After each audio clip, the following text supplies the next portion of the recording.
19th session, Job Designing, Meaning and Methods. ಇವತ್ತು ವೃತ್ತಿ ವಿನ್ಯಾಸ ಅರ್ಥ ಮತ್ತು ಅದರ ವಿಧಾನಗಳನ್ನು ತಿಳ್ಕೊಳ್ಳೋಣ. I am Vanishree G, assistant professor, GFGC, Channapatna. The first, job ಡಿಸೈನಿನ ಅರ್ಥ. ವೃತ್ತಿ ವಿನ್ಯಾಸ ಅಂತ ಹೇಳಿದ್ರೆ ಏನು? ವೃತ್ತಿ ವಿನ್ಯಾಸವು ವೃತ್ತಿಯ ಅವಶ್ಯಕತೆಗಳು ಮತ್ತು ಮಾನವನ ಗುಣಲಕ್ಷಣಗಳ ನಡುವೆ ಹೊಂದಾಣಿಕೆಯನ್ನು ಸೃಷ್ಟಿಸುವಂತಹ ಒಂದು ಪ್ರಯತ್ನವಾಗಿದೆ. ಸೊ ವೃತ್ತಿಗೆ ತನ್ನದೇ ಆದಂಥ ಕೆಲವು ಅವಶ್ಯಕತೆಗಳಿದೆ. ಮಾಡಲೇಬೇಕಾದಂತಹ ನಿರ್ದಿಷ್ಟವಾದಂತಹ ಜವಾಬ್ದಾರಿಗಳು, ಕರ್ತವ್ಯಗಳು, ಇವುಗಳನ್ನೆಲ್ಲ ಒಳಗೊಂಡದ್ದು ಒಂದು ಕಡೆ ಆದರೆ, ಮಾನವನಿಗೆ ತನ್ನದೇ ಆದಂತಹ ಕೆಲವು ಗುಣಲಕ್ಷಣಗಳಿವೆ. ಸೊ ಅವನು ಅತಿ ವೇಗವಾಗಿ ಅವನು ಸುಸ್ತಾಗ್ತಾನೆ. ಯಂತ್ರೋಪಕರಣಗಳ ಥರ ಅವನು ಯಾವಾಗಲೂ ಕೆಲಸದಲ್ಲಿ ತೊಡಗಿಕೊಳ್ಳಿಕ್ಕೆ ಸಾಧ್ಯ ಇಲ್ಲ. ಸೊ ಮಾನವನಿಗೆ ತನ್ನದೇ ಆದಂಥ ಬುದ್ಧಿ ಸಾಮರ್ಥ್ಯ ಕೂಡ ಇದೆ. ಸೊ ಹೀಗೆ ಇವೆರಡರ ನಡುವಿನ ಒಂದು ಹೊಂದಾಣಿಕೆಯನ್ನು ಮಾಡಿ ಒಂದು ನಿರ್ದಿಷ್ಟವಾದಂತಹ ವೃತ್ತಿಗೆ ಒಂದು ಪ್ರಮುಖವಾದಂತಹ ಲಕ್ಷಣವನ್ನು ಅಥವಾ ಒಂದು ನಿರ್ದಿಷ್ಟವಾದಂತಹ ವೃತ್ತಿಗೆ ಬೇಕಾದಂತಹ ಒಂದು ಸ್ಟ್ರಕ್ಚರನ್ನು ಒದಗಿಸ್ಕೊಡೋ ಅಂಥದ್ದನ್ನೇ ನಾವೇನಂತ ಕರಿಬೋದು? ವೃತ್ತಿ ವಿನ್ಯಾಸ ಅಂತ ಕರಿಬೋದು. ವೃತ್ತಿ ವಿನ್ಯಾಸವು ವಿವಿಧ ಭಾಗಗಳನ್ನು ಸಂಘಟಿಸುವ ಮತ್ತು ಕೆಲಸಗಾರರ ಕೋರಿಕೆಗಳಿಗೆ ತಕ್ಕಂತೆ ರಚಿತವಾಗುವಂತಹ ಒಂದು ವಿಧಾನ ಅಂತ ಕೂಡ ನಾವು ಕರಿಬೋದು. ಸೊ ಅದರಲ್ಲಿ ತಾಂತ್ರಿಕವಾದಂತಹ ವಿಧಾನಗಳು, ಸಾಮಾಜಿಕ ವಿಷಯಗಳನ್ನು ಕೂಡ ಅದು ಒಳಗೊಂಡಿದೆ. ಸೊ ಹಾಗೆ ಅವನ ದಕ್ಷತೆ, ಅವನ ಒಂದು ತೃಪ್ತಿ, ಸೊ ಹೀಗೆ ಅನೇಕ ಅಂಶಗಳನ್ನು ಈ ವೃತ್ತಿ ವಿನ್ಯಾಸ ಹೊಂದುತ್ತೆ ಅಂತ ನಾವು ಹೇಳ್ಬೋದು. ಅದರ ಜೊತೆಗೆ ಅವನು ಇತರ ಸಹೋದ್ಯೋಗಿಗಳ ಜೊತೆ ಇರಬೇಕಾದಂತಹ ಸಂಬಂಧಗಳು, ಅವನ ಮೇಲಧಿಕಾರಿ, ಅವನ ಅಧೀನಾಧಿಕಾರಿಗಳು, ಸೊ ಹೀಗೆ ಇವುಗಳೆಲ್ಲದರ ನಡುವೆ ನಿರ್ಧರಿಸುವಂತಹ ಒಂದು ಪ್ರಮುಖವಾದಂತಹ ವಿವರಣಾತ್ಮಕವಾಗಿ ರಚಿಸಲ್ಪಟ್ಟಂತಹ ಒಂದು ಮಾಡೆಲ್ ಅಂತ ಹೇಳ್ಬೋದು. ಜಾಬ್ ಡಿಸೈನ್ ಅಂತ ಹೇಳಿದ್ರೆ ಒಂದು ಮಾಡೆಲ್ ಆಫ್ ಎ ಜಾಬ್ ಅಂತ ನಾವು ಹೇಳ್ಬೋದು. So what is A job design? A job design is nothing but there is a sequence of logical processes which are involved in any particular job, and there are some human characteristic features which has to be matched with these processes. So both together, when we are making a particular job design, both has to be taken into consideration. That is, the logical sequences required for a job and as well as the characteristic features of a human being. So technically speaking, job design attempts to integrate the work content like those of the task, functions, relationship with that of the skill requirements and also organization as a whole. So ಒಂದು ನಿರ್ದಿಷ್ಟವಾದಂತಹ ಸಂಸ್ಥೆಯ ಒಟ್ಟಾರೆಯಾದಂತಹ ಒಂದು ಪ್ರಮುಖವಾದಂತಹ ಬೆಳವಣಿಗೆಯಲ್ಲಿ ಅವನ ಪ್ರಮುಖವಾದಂತಹ ಕರ್ತವ್ಯಗಳೇನು ಮತ್ತು ಅವನಿಗಿರುವಂತಹ limitations ಏನು, ಇವೆರಡನ್ನು ಒಟ್ಟುಗೂಡಿಸುವಿಕೆಯ ಕಾರ್ಯವನ್ನೇ ನಾವೇನಂತ ಕರಿಬೋದು? ಜಾಬ್ ಡಿಸೈನ್ ಅಂತ ಕರಿಬೋದು ಅಂತ ಹೇಳ್ಬೋದು. So Davis defines job design as the specification of the content, methods and relationships of jobs in order to satisfy technological and organizational requirements as well as social and personal requirements of the job holder. So Devi Prasad defines it the specification of the content, methods and relationships of the job. So there are a specification of a content to a particular job. There is a particular method which relation to satisfy his technological, organizational requirement. So everything with his personal requirements. So ಅವನದೇ ಆದಂಥ ವೈಯಕ್ತಿಕವಾದಂತಹ ಕೆಲವು ಪ್ರಮುಖವಾದಂಥ ಅಂಶಗಳ ಜೊತೆಗೆ ತಂತ್ರಜ್ಞಾನ, ಸಂಸ್ಥೆಯ ಪ್ರಮುಖವಾದ ಉದ್ದೇಶಗಳು, ಅದೇ ರೀತಿಯಾಗಿ ಒಂದು ನಿರ್ದಿಷ್ಟವಾದಂತಹ ಉದ್ಯೋಗ ಕೇಳುವಂತಹ ಕೆಲವು ಕನಿಷ್ಠವಾದಂತಹ ಅವಶ್ಯಕತೆಗಳು ಇವೆಲ್ಲವನ್ನು ಒಂದು ಹೊಂದಾಣಿಕೆಯನ್ನು ಮಾಡಿ ರಚಿಸಲ್ಪಟ್ಟಂತಹ ಒಂದು ರಚನಾತ್ಮಕವಾದ ಬೆಳವಣಿಗೆಯನ್ನೇ ನಾವು ವೃತ್ತಿ ವಿನ್ಯಾಸ ಅಂತ ಕರಿಬೋದು. ಅದರ ಹೆಸರೇ ಹೇಳೋ ಹಾಗೆ ವಿನ್ಯಾಸಗೊಳಿಸೋದು, ವೃತ್ತಿಯನ್ನು ವಿನ್ಯಾಸಗೊಳಿಸೋದು. So what are the things which has to be put forward when we are drawing a job design ಅಂತ ನಾವು ಹೇಳ್ಬೋದು. So I think we have understood the meaning of job design. We'll proceed further to talk about the 3 important methods of job designing: ವೃತ್ತಿಯ ಆವರ್ತ, ವೃತ್ತಿಯ ವ್ಯಾಪ್ತಿ, ವೃತ್ತಿಯನ್ನ ಸಂಪದ್ಯುಕ್ತಗೊಳಿಸುವಿಕೆ. So there R 3 ಪ್ರಮುಖವಾದಂತಹ ವಿಧಾನಗಳಿವೆ ಅಂತ ಹೇಳ್ಬೋದು. ಒಂದು ಏನು ವೃತ್ತಿಯ ಆವರ್ತ ಅಂತ ಕರಿತೀವಿ, ವೃತ್ತಿಯ ವ್ಯಾಪ್ತಿಯ ವಿಸ್ತರಣೆ, so it is the job enlargement ಅಂತ ಕರೀತಾರೆ. ಸೊ ಜಾಬ್ ಎನ್ರಿಚ್ಮೆಂಟ್, ವೃತ್ತಿಯನ್ನು ಇನ್ನೂ ಕೂಡ ಉನ್ನತವಾದಂತಹ ಹಂತಕ್ಕೆ ತೆಗೆದುಕೊಂಡು ಹೋಗೋದು, ಅದನ್ನು ಸಂಪದ್ಯುಕ್ತಗೊಳಿಸುವಿಕೆ ಅಂತ ಕೂಡ ಕರೀತಾರೆ. ಸೊ ಈ ಸಂಪದ್ಯುಕ್ತಗೊಳಿಸುವಿಕೆಯೇ ಒಂದು ಪ್ರಮುಖವಾದಂಥ ಒಂದು ಟಾಪಿಕನ್ನು ನಾನು ನೆಕ್ಸ್ಟ್ ಸೆಷನಲ್ಲಿ ಕೂಡ ಅದ್ರ ಬಗ್ಗೆನೇ ಮಾತಾಡ್ತೀವಿ. ಯಾಕೆಂದರೆ ವೃತ್ತಿಯನ್ನು ಸಂಪದ್ಯುಕ್ತಗೊಳಿಸುವಿಕೆ ಅತಿ ಪ್ರಮುಖವಾದಂಥ ಅಂಶ ಇವತ್ತು ಅಂತ ಕೂಡ ನಾವು ಹೇಳ್ಬೋದು. ಸೊ ಈ 3 ಪ್ರಮುಖವಾದಂಥ ವಿಧಾನಗಳನ್ನು ನಾವು ನೋಡ್ಬೋದು. So there are 3 important methods, that is job rotation, job enlargement, job enrichment. So the first and foremost we look into what is job rotation. So job rotation ಅಥವಾ ವೃತ್ತಿಯ ಆವರ್ತ ಅಂತ ಕರಿತೀವಿ. ಸೊ ಏನು ವೃತ್ತಿಯ ಆವರ್ತ? ವೃತ್ತಿಗಳನ್ನು ಒಂದು ವೃತ್ತಿಯಿಂದ ಇನ್ನೊಂದು ವೃತ್ತಿಗೆ ಬದಲಾಯಿಸದೆಯೇ ಉದ್ಯೋಗಿಯನ್ನು ಒಂದು ಪ್ರಮುಖವಾದಂತಹ ಹಂತದಿಂದ ಇನ್ನೊಂದು ಹಂತಕ್ಕೆ, ಇನ್ನೊಂದು ವೃತ್ತಿಗೆ ವರ್ಗಾಯಿಸುವುದಕ್ಕೆ ಅದನ್ನು ಏನಂತ ಕರೆಯಲಾಗುತ್ತೆ? ಜಾಬ್ ರೊಟೇಷನ್ ಅಂತ ಕರಿತೀವಿ. ಇಲ್ಲಿ ವೃತ್ತಿಯನ್ನು ಬದಲಾಯಿಸದೆ ಉದ್ಯೋಗಿಯನ್ನು ಒಂದು ವೃತ್ತಿಯಿಂದ ಇನ್ನೊಂದು ವೃತ್ತಿಗೆ ವರ್ಗಾಯಿಸೋದು. ಇದೇನಪ್ಪ ಇದು? ವೃತ್ತಿ ಬದಲಾಯಿಸದೆ ಒಂದು ವೃತ್ತಿಯಿಂದ ಇನ್ನೊಂದು ವೃತ್ತಿಗೆ ಹೇಗೆ ವರ್ಗಾಯಿಸೋದು? ಈಗ ಉದಾಹರಣೆಗೆ ಒಬ್ಬ ವ್ಯಕ್ತಿ ಬ್ಯಾಂಕಲ್ಲಿ ಕೆಲಸ ಮಾಡ್ತಿರ್ತಾನೆ. ಬ್ಯಾಂಕಲ್ಲಿ ಕೆಲಸ ಮಾಡ್ತಿರೋನು ಅವನು ಒಬ್ಬ ಅಕೌಂಟೆಂಟಾಗಿ ಅಥವಾ ಅಕೌಂಟಿಂಗ್ ಆಡಿಟಿಂಗಲ್ಲೋ ಅಥವಾ ಫೈನಾನ್ಷಿಯಲ್ ಕ್ಯಾಶಿಯರ್ ಆಗೋ ಕೆಲಸ ಮಾಡ್ತಿದ್ದಾನೆ. ಸೊ ಒಂದು ತಿಂಗಳು ಅವನು ಕ್ಯಾಶಿಯರ್ ಆಗಿ ಕೆಲಸ ಮಾಡ್ತಾನೆ. ನೆಕ್ಸ್ಟ್ ಇನ್ನೊಂದು ತಿಂಗಳಲ್ಲಿ ಅವನು ಅದರ ಅಕೌಂಟ್ಸ್ ಮೇಂಟೆನೆನ್ಸ್ ಕೆಲಸ ಮಾಡ್ತಾನೆ. ಇನ್ನೊಂದು ತಿಂಗಳಲ್ಲಿ ಜನಗಳ ಜೊತೆಗೆ ಇಂಟ್ರ್ಯಾಕ್ಷನ್ ಮಾಡೋದಕ್ಕೆ ಅವನನ್ನು ಬಿಡಲ್ಲ. ಹೀಗೆ ಒಂದೇ ನಿರ್ದಿಷ್ಟವಾದಂತಹ ವೃತ್ತಿಯಲ್ಲಿನ ಸಮಾನ ವೃತ್ತಿಗಳಲ್ಲಿ ಅವನನ್ನು ಏನು ಮಾಡ್ತಾ ಹೋಗೋದು? ಒಂದು ರೀತಿಯಾಗಿ ರೊಟೇಷನ್ ಪದ್ಧತಿಯಲ್ಲಿ, ಅಂದರೆ ಏನು, ಸರ್ಕ್ಯುಲರಲ್ಲಿ ಅವನನ್ನು ಬದಲಾವಣೆಯನ್ನು ಮಾಡ್ತಾ ಹೋಗೋದನ್ನು ನಾವೇನಂತ ಕರಿಬೋದು? ಜಾಬ್ ರೊಟೇಷನ್ ಅಥವಾ ವೃತ್ತಿಯ ಆವರ್ತ ಅಂತ ನಾವು ಕರಿಬೋದು. So it involves shifting a person from one job to another without changing his job position ಅಂತ. ಸೊ ಅವನ ಜಾಬ್ ಪೊಸಿಷನನ್ನು ಬದಲಾಯಿಸದೆ ಅವನನ್ನು ಒಂದು ವೃತ್ತಿಯಿಂದ ಇನ್ನೊಂದು ವೃತ್ತಿಗೆ ಏನು ಮಾಡ್ತಾ ಹೋಗೋದು? ವರ್ಗಾಯಿಸ್ಕೊಳ್ಳೋದು. So that he is able to understand and learn each and every job which is been involved in that particular job. So ಒಂದು ವೃತ್ತಿಯಲ್ಲಿ ಇರಬಹುದಾದ ಎಲ್ಲ ಪ್ರಮುಖವಾದಂಥ ಬೆಳವಣಿಗೆಗಳನ್ನು ಅವನು ತಿಳ್ಕೊಳ್ಳಿಕ್ಕೆ ಸಾಧ್ಯ ಆಗತ್ತೆ. ಸೊ ಈ ಒಂದು ಪ್ರಮುಖವಾದ ಅನುಕೂಲಗಳೇನು ಅಂತ ಹೇಳಿದ್ರೆ, it avoids ಮೊನೋಪಲಿ. So advantages of job rotation ಅಂತ ಹೇಳ್ಬೋದು, ಅಥವಾ ಅದರ ಅನುಕೂಲಗಳು, ವೃತ್ತಿಯ ಆವರ್ತದ ಅನುಕೂಲ ಅಂತ ಹೇಳಿದ್ರೆ, ಇಟ್ ಅವಾಯ್ಡ್ಸ್ ಮೊನೋಪಲಿ. ಯಾರೋ ಒಬ್ಬರಿಗೆ ನನಗೆ ಈ ಕೆಲಸ ಎಲ್ಲ ಬರುತ್ತೆ, ಇನ್ನು ಯಾರಿಗೂ ಬರಲ್ಲ ಅನ್ನೋದನ್ನು ಇದು ತಪ್ಪಿಸುತ್ತೆ.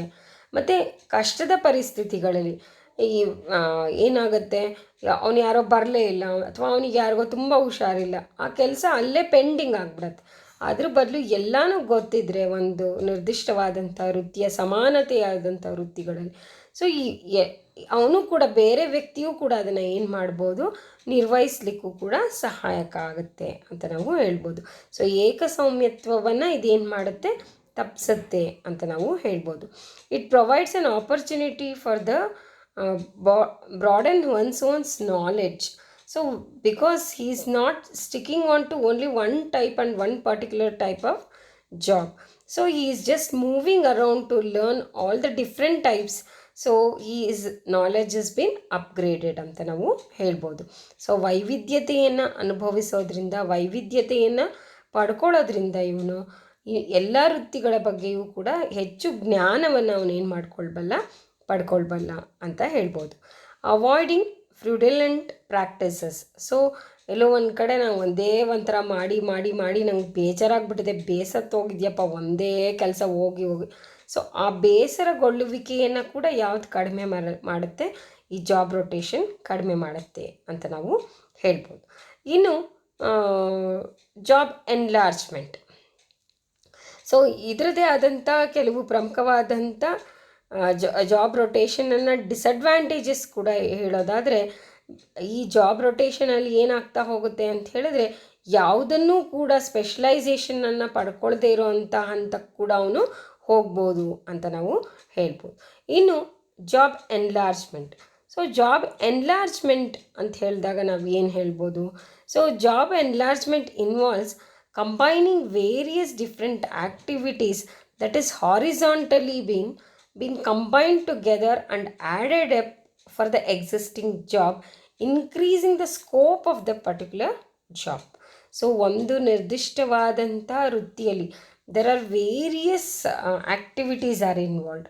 All the activities cannot be done by an individual, but they are added up, they are being combined together, and they are given to a particular individual to perform, so to increase the scope of the job.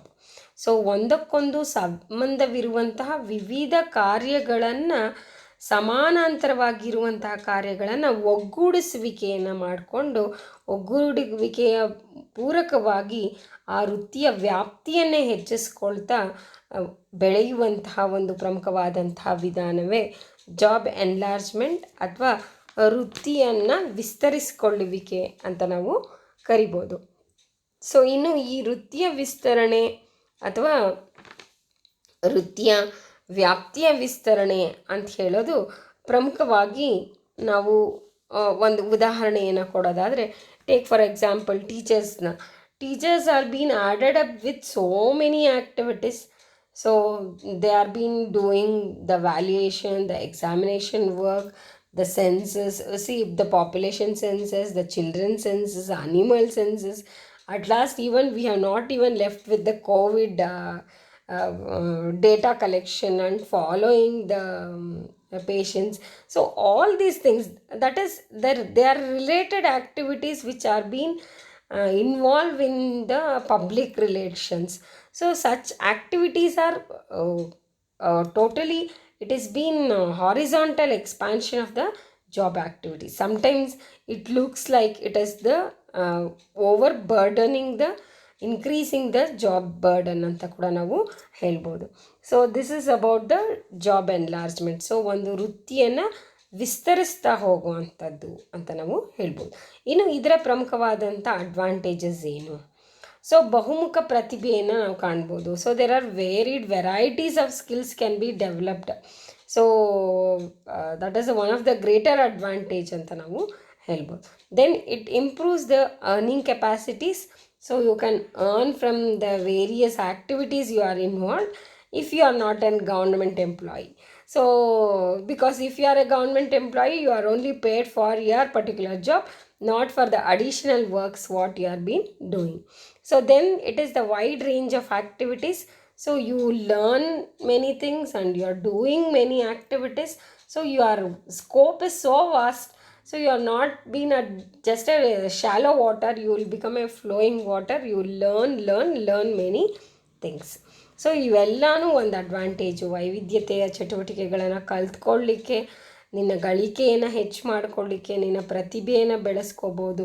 So ಎಲ್ಲವೂ ಕೂಡ ಹೆಚ್ಚು ಸಮಂಜಸವಾಗಿ ನಾವು ಅಭಿವೃದ್ಧಿಪಡಿಸ್ಕೊಳ್ಳಿಕ್ಕೆ ಈ ಒಂದು ವೃತ್ತಿಯ ವ್ಯಾಪ್ತಿಯ ವಿಸ್ತರಣೆ ಪೂರಕವಾಗಿದೆ ಅಂತ ಹೇಳ್ಬೋದು. ಇನ್ನು ಇದರದೇ ಆದಂತಹ ಕೆಲವು ಡಿಸಡ್ವಾಂಟೇಜಸ್ ನಾನು ಆವಾಗಲೇ ಹೇಳಿದೆ. ಜವಾಬ್ದಾರಿ ತುಂಬ ಕೊಟ್ಟಾಗ ಏನಾಗ್ತಾ ಹೋಗುತ್ತೆ, ಎಲ್ಲೋ ಒಂದು ಕಡೆ ಅದರ ಎಫಿಷಿಯನ್ಸಿಯ ಮಟ್ಟವೂ ಕೂಡ ಏನಾಗ್ತಾ ಹೋಗುತ್ತೆ, ಕಡಿಮೆ ಆಗುತ್ತೆ. So the work burden, so work burden pressure will be very high when you just go on adding up of the to a particular job. Existing job ಗೆ when you are just going on adding the activities, definitely it increases the pressure. So ಒತ್ತಡವೂ ಕೂಡ ಏನಾಗ್ತಾ ಹೋಗುತ್ತೆ, ಹೆಚ್ಚಾಗ್ತಾ ಹೋಗುತ್ತೆ. And it will be a problem even to the to manage and to proceed with the job. ಎಲ್ಲೋ ಒಂದು ಕಡೆ ಸಾಕಪ್ಪ ಅಂತ ಬಿಟ್ಟು ಹೋಗೋ ಅಂಥ ಮಟ್ಟಕ್ಕೆ ಬರ್ಬೋದು ಅಂತ ಕೂಡ ನಾವು ಹೇಳ್ಬೋದು. And it is a problem with union members are even with your union committees. So ಎಲ್ಲೋ ಒಂದು ಕಡೆ ಇದನ್ನು ಒಪ್ಪಲ್ಲ ಎಲ್ಲರೂ, ನಮಗಿನ್ನೂ ಇನ್ನೂ ಕೆಲಸ ಅಂತ ಹೇಳಿದಾಗ unions, employees unions will oppose this. So it is not so easy to adapt the job enlargement ಅಂತ ನಾವು ಹೇಳ್ಬೋದು. So this is about the job enlargement. So ಮೂರನೇ ಪ್ರಮುಖವಾದಂಥ ವಿಧಾನ ಜಾಬ್ ಎನ್ರಿಚ್ಮೆಂಟ್. ಸೊ ಒಂದು ವೃತ್ತಿಯನ್ನು ಸಂಪದ್ಯುಕ್ತಗೊಳಿಸುವಿಕೆ ಅಂತ ಕರೀತಾರೆ. ಸೊ ಸಂಪದ್ಯುಕ್ತಗೊಳಿಸುವಿಕೆ ಅಂತ ಹೇಳಿದ್ರೆ ಅಥವಾ ವೃತ್ತಿಯ ಪುಷ್ಟೀಕರಣ ಅಂತ ಕೂಡ ಕರೀಲಾಗುತ್ತೆ. ಸೊ ಸಂಪದ್ಯುಕ್ತಗೊಳಿಸುವಿಕೆ ಅಥವಾ ಪುಷ್ಟಿಗೊಳಿಸುವುದು ಅಂತ ಹೇಳಿದ್ರೆ ಏನು ಅಂತ ಹೇಳಿದ್ರೆ, ಇರೋ ಅಂತಹ ವೃತ್ತಿಯನ್ನೇ ಇನ್ನೂ ತುಂಬ ಅಟ್ರಾಕ್ಟಿವ್ ಆಗಿ ಮಾಡೋದು. ಇಫ್ ಐ ಸೇ ಅವನಲ್ಲಿ ಮಾರೋನ್ ಕಣ ಅವನು ಅಂತ ಹೇಳಿದ್ರೆ ಏನೋ ಒಂಥರ ಅನಿಸುತ್ತೆ, ಏನು ಮಾಡ್ತಾನೆ ಮಿಸ್ ಅವನು ಆ ಕಂಪ್ನಿಗೆ ಹೋಗಿ ಅಂತ. ಅದೇ if I say is a sales executive ಅಂದಾಗ it appears to appear that it is somewhat better job. Sales ಎಕ್ಸಿಕ್ಯೂಟಿವಾ ಮ್ಯಾಮ್, ಅಥವಾ maybe a sales manager. So that means what, you are putting the way of job in a better place. So ಅದರ ಒಂದು ನಿರ್ದಿಷ್ಟವಾದಂತಹ ವೃತ್ತಿಯನ್ನು ಆಸಕ್ತಿದಾಯಕವಾಗಿ ಅಥವಾ ಸವಾಲಿನ ಸ್ವರೂಪವಾಗಿ ಮಾಡೋದು ಅಂತ ನಾವು ಹೇಳ್ಬೋದು. ಸೊ ಫೆಡ್ರಿಕ್ ಹೆರ್ಸ್ಬರ್ಗ್ ಅವರ ಪ್ರಕಾರ ಅವ್ರು ಏನು ಹೇಳ್ತಾರೆ ಅಂತ ಹೇಳಿದ್ರೆ, a few motivators are added to a job to make it more rewarding, challenging and interesting. So Frederick, according to him, what he says, it is a few motivators. So you need some motivation for a employee to behave, to act and to work very efficiently. So these are the you just have to motivate them. So this motivation has to be added to the job itself so that it gives him more rewards. It gives him more challenges, but at the same time it is also interesting. So according to Frederick ಅವ್ರ ಪ್ರಕಾರ ಹೇಳೋದಾದರೆ, ಕೆಲವು ವೃತ್ತಿಗಳಲ್ಲಿ ಅಥವಾ ಎಲ್ಲ ವೃತ್ತಿಗಳಲ್ಲೂ ಕೂಡ ಪೂರಕವಾದಂತಹ ಅಂತ ಹೇಳಿದ್ರೆ ವೃತ್ತಿಯನ್ನು ಎಲ್ಲೋ ಒಂದು ಕಡೆ ತುಂಬ ಆಸಕ್ತಿದಾಯಕವಾಗಿ ಅಥವಾ ತುಂಬ ಇಚ್ಛೆ ಪಡೋ ಥರ ಮಾಡಬೇಕು. ಸೊ ವೃತ್ತಿನೇ ಇಷ್ಟಪಡ್ತಾ ಹೋದರೆ ಆವಾಗ ವೃತ್ತಿ ಏನು ಅನಿಸಲ್ಲ, ಎಲ್ಲೋ ಒಂದು ಕಡೆ ನಮಗೆ ಬೇಜಾರಾಗೋದೇ ಇಲ್ಲ. ಸೊ ಅದು ಯಾವುದೇ ರೀತಿಯಾದಂಥ ನಮ್ಮ ಒತ್ತಡ ಅಂತ ಅನಿಸ್ಲಿಕ್ಕೆ ನಮಗೆ ಸಾಧ್ಯ ಇಲ್ಲ. ಆ ರೀತಿಯಾಗಿ ಒಂದು ವೃತ್ತಿಯನ್ನು ಮಾಡಬೇಕು.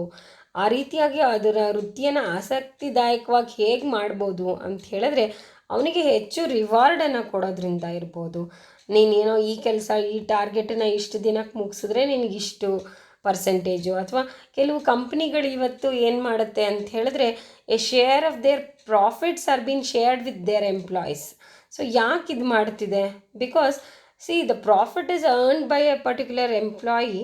That means he is equally liable for the profits. So a part is shared with him so that he is rewarded and he is more encouraged to do it better ಅಂತ.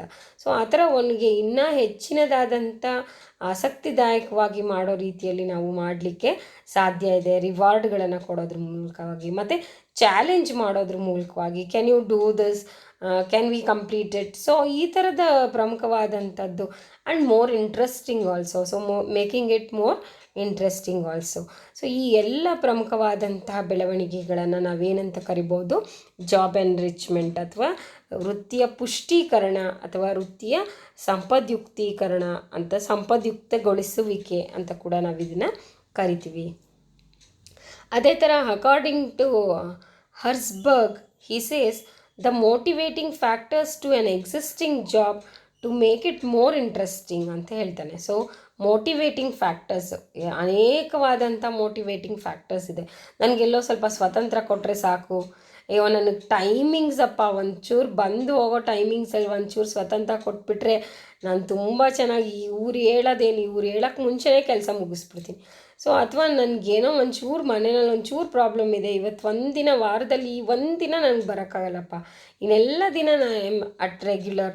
So something somewhere you want some relaxations, some things with the freedom, so which can make you more better in a particular job ಅಂತ. So ಆ ಥರದ motivating factors ಜಾಬಲ್ಲಿ ಇದ್ದಾಗ, ಅಥವಾ ಅದು ಏನು ಮಾಡುತ್ತೆ ಅಂತ ಹೇಳಿದ್ರೆ ಜಾಬನ್ನು ಇನ್ನೂ ಕೂಡ ಏನು ಮಾಡುತ್ತೆ, ಎನ್ರಿಚ್ ಮಾಡುತ್ತೆ ಅಂತ. So what is job enrichment is the motivating factors which has to be added to any particular job so that the job becomes more interesting. So what could be the different motivating factors can be ಅಂತ ನೋಡೋಣ. So ಒಂದು ವೃತ್ತಿಯನ್ನು ಪುಷ್ಟೀಕರಣ ಮಾಡಲಿಕ್ಕೆ ಬೇಕಾಗಿರುವಂಥ ಕೆಲವು ಅನೇಕ ಅಂಶಗಳನ್ನು ನಾವು ನೋಡ್ತೇವೆ. ಸೊ ಅಂತಹ ಪ್ರಮುಖವಾದಂಥ ಅನೇಕ ಅಂಶಗಳು ಯಾವ್ಯಾವುದು ಅಂತ ನೋಡೋದಾದರೆ, ಸ್ವತಂತ್ರವನ್ನು ಕೊಡೋ ಅಂಥದ್ದು. So giving more freedom, so not restricting him to a greater extent. So ಅಂತಹ ಸ್ವತಂತ್ರವನ್ನು ಕೊಡೋದ್ರಿಂದ ನೀನು ವೃತ್ತಿಯನ್ನು ಏನು ಮಾಡ್ಬೋದು, ಇನ್ನೂ ಹೆಚ್ಚು ಅವನಿಂದ ಪಡ್ಕೊಳ್ಳಿಕ್ಕೆ ನಿನಗೆ ಸಾಧ್ಯ ಆಗುತ್ತೆ. ಎನ್ಕರೇಜಿಂಗ್ ಪಾರ್ಟಿಸಿಪೇಷನ್, ಭಾಗವಹಿಸುವಿಕೆಯನ್ನು ಹೆಚ್ಚು ಮಾಡುವಂಥದ್ದು. So make him to participate in all the activities of the organization. So see, take for example, when a worker is been made him to participate even in the management, definitely he'll understand the problem of an organizer and he may work better anta. So see, this is one of the way of approaching to an employee ಅಂತ ನಾವು ಹೇಳ್ಬೋದು. So ಅದೇ ರೀತಿಯಾಗಿ the freedom to select the method of working. So ಅವನಿಗೆ ಕೊಡೋದು, see this is my content, so whatever method you want to adapt, you adapt and you proceed. So ನಿನಗೆ ಬಿಡ್ತೀನಿ ನಾನು, ಯಾವ ರೀತಿಯಾದಂಥ ವಿಧಾನವನ್ನು ಬೇಕಾದರೂ ನೀನು ಅನುಸರಿಸ್ಕೊಂಡು ಈ ಕೆಲಸವನ್ನು ಮುಗಿಸ್ಕೊಡ್ಬೇಕು ಅಂತ ಹೇಳೋ ಅಂಥದ್ದು. ಸ್ಥಳವನ್ನು ಆಯ್ಕೆ ಮಾಡ್ಕೊಳ್ಳೋದು, ನಾನು ಇಲ್ಲಿ ಕೆಲಸ ಮಾಡ್ತೀನಿ ಅಲ್ಲೇ ಕೆಲಸ ಮಾಡಬೇಕು ಅಂತ ಹೇಳೋದು ಬಿಟ್ಟು ಎಲ್ಲಾದರೂ ಮಾಡ್ಬೋದು. ಮನೆಯಿಂದ ಮಾಡ್ತೀಯ ಮನೆಯಿಂದ ಮಾಡು, ಅಥವಾ ನೀನು ಕಾಲೇಜಿಂದ ಮಾಡಬೇಕು ಕಾಲೇಜಿಂದ, ಆಫೀಸಿಂದ okay, do it where ever, but finish it at the period of time stipulated. So ಅದು ಒಂದು ಪ್ರಮುಖವಾದಂಥ ಅಂಶ ಅಂತ ಹೇಳ್ಬೋದು. ಅದೇ ಥರ ಅವನಿಗೆ ಬೇಕಾದಂಥ ಟೂಲ್ಸು ರಿಕ್ವೈರ್ಮೆಂಟ್ಸನ್ನು ಅವನಿಗೆ ಆಯ್ಕೆ ಮಾಡಿಕೊಳ್ಳಿಕ್ಕೆ ಕೊಡೋ ಅಂಥದ್ದು. ಸೊ ಅದಕ್ಕೆ ಬೇಕಾದಂಥ ತಂತ್ರಜ್ಞಾನ ಇರ್ಬೋದು, ಅಥವಾ ಅದಕ್ಕೆ ಬೇಕಾದಂತಹ ವಸ್ತುಗಳಿರ್ಬೋದು, ಅವುಗಳನ್ನು ಆಯ್ಕೆ ಮಾಡಿಕೊಳ್ಳಿಕ್ಕೂ ಕೂಡ ಅವನಿಗೆ ಅವಕಾಶಗಳನ್ನು ಕಲ್ಪಿಸ್ಕೊಡೋ ಅಂಥದ್ದು. Allowing workers to decide the layout of the plant or office. So ಒಬ್ಬ ಕೆಲಸಗಾರನಿಗೇ ಅದರ ಪ್ರಮುಖವಾದಂಥ ಚಿತ್ರಣವನ್ನು ಅಭಿವೃದ್ಧಿಪಡಿಸ್ಲಿಕ್ಕೂ ಕೂಡ ಅವಕಾಶಗಳನ್ನು ಕೊಡೋ ಅಂಥದ್ದು. ಸೊ ಈ ಎಲ್ಲ ಕೆಲವು ಅಂಶಗಳು ಕೂಡ ಏನು ಮಾಡುತ್ತೆ, ಈ ಜಾಬ್ ಎನ್ರಿಚ್ಮೆಂಟನ್ನು ಮಾಡಿಕೊಡೋಕ್ಕೆ ಸಾಧ್ಯ ಆಗುತ್ತೆ. ಸೊ ಅದರ ಕೆಲವು ಅನುಕೂಲಗಳು ಮತ್ತು ಅನಾನುಕೂಲಗಳನ್ನು ಕೂಡ ನಾವು ನೋಡೋಣ. So there are some advantages and disadvantages of job enrichment. Will proceed on to talk about that.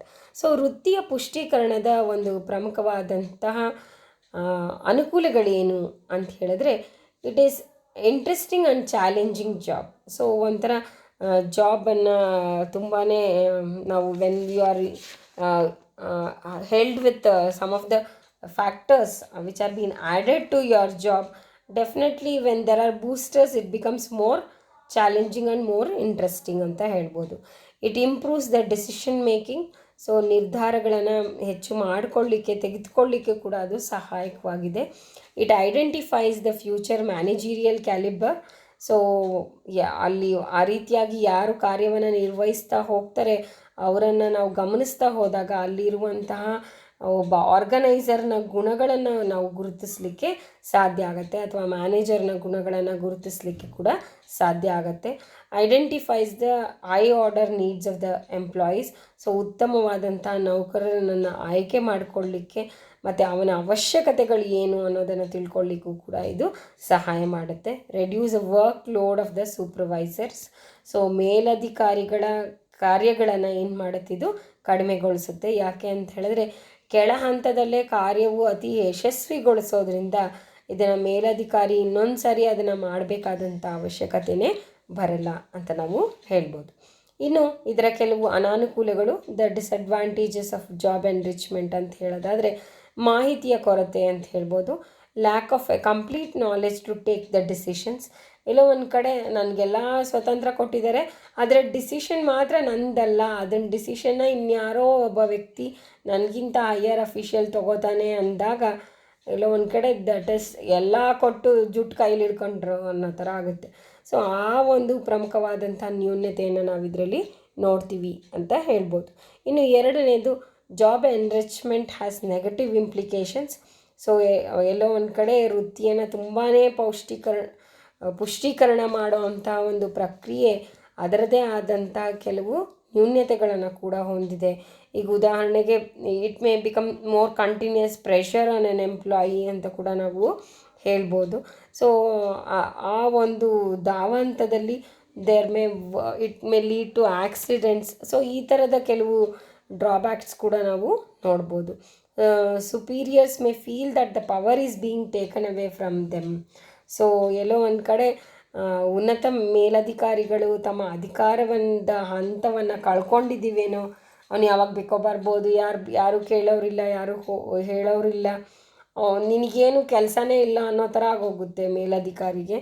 So ಹಾಗಾಗಿ ಅವರು ಅದನ್ನು ಫೀಲ್ ಮಾಡ್ಕೋಬೋದು, they have lost their powers ಅಂತ ಹೇಳ್ಬೋದು.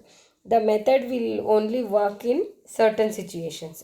ಕೆಲವು ನಿರ್ದಿಷ್ಟವಾದಂಥ ಕಡೆಗಳಲ್ಲಿ ಮಾತ್ರ, specially in the private companies this works better ಅನಿಸುತ್ತೆ. Because you are more efficient, you are more paid and more treated everything. But ಇಲ್ಲೆಲ್ಲ ಒಂದು ಕಡೆ when we talk about the government officials ಅಥವಾ government organisations, the efforts and the efficiency are not been paid off and they are not recognized to a greater extent ಅಂತ ನಾವು ಹೇಳ್ಬೋದು. So that is one of the drawback of A government organisations ಅಂತ ಕೂಡ ನಾವು ಹೇಳ್ತೀವಿ. So ಅಂಥ ಕಡೆಗಳಲ್ಲಿ ಇದನ್ನು ನಾವು ಸೂಟ್ ಮಾಡ್ಕೊಳ್ಳೋಕ್ಕೆ ಸಾಧ್ಯ ಆಗದೆ ಹೋಗ್ಬೋದು ಅಂತ ಕೂಡ ಹೇಳ್ಬೋದು. Then the next we are to talk about the job enrichment, its objectives and its process. So we'll talk about it in the next session. So thank you all.